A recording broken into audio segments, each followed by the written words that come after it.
எல்லாரும் தான் நம்பிட்டீல. ஒரு தடவை தான் அவன் மயனை நம்பி பாரு, உன் உடன் பிறந்தவனை நம்பிதான் பாரு. என்ன புதுசா இருக்க போகுது? என்ன ஐயா கருணாநிதி ஆட்சியில என் அப்பன் சித்தப்பன் எல்லாம் நான்லாம் வாழ்ந்துட்டேன். அம்மா எம்ஜிஆர் ஜெயலலிதா காலத்துல வாழ்ந்துட்டோம். அப்புறம் ஐயா ஸ்டாலின் 5 வருஷம் வாழ்ந்து ரொம்ப கொளுத்துட்டீங்க, செழிச்சிட்டீங்க. அப்படி இந்த ஐயா எடப்பாடி ஆட்சி முன்னாடி வாழ்ந்துட்டீங்க. இவங்க 2 பேரும் ஆட்சி எப்படி இருக்குன்னு பாத்துட்டீங்க. இப்போ உங்க மகன் தான் இருக்கேன், ஒரு தடவை தான் வாய்ப்பு கொடுத்து பாருங்களேன். என்னதான் இந்த பையன் செய்யறான்னு பாருங்களேன். ஏதோ சொல்றானே, ஒரு தடவை தான் போட்டு பார்ப்போமே. என்ன ஆயிர போகுது? ஒரு இது ஓட்ட போட்டு வீணாயிர போகுது.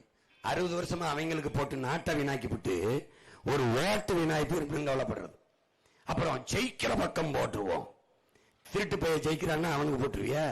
கொலகார பைய ஜெயிக்கிறான்னா அவனுக்கு போட்டுருவியா? எல்லாரும் சேர்ந்து செஞ்சா ஒரு தவறு சரின்னு ஆயிருமா?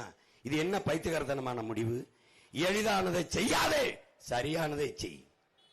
ஜெயிக்கிற பக்கம் நிக்க வேண்டும் என்று விரும்பாதே, நிக்கிற பக்கத்தை ஜெயிக்க வைக்க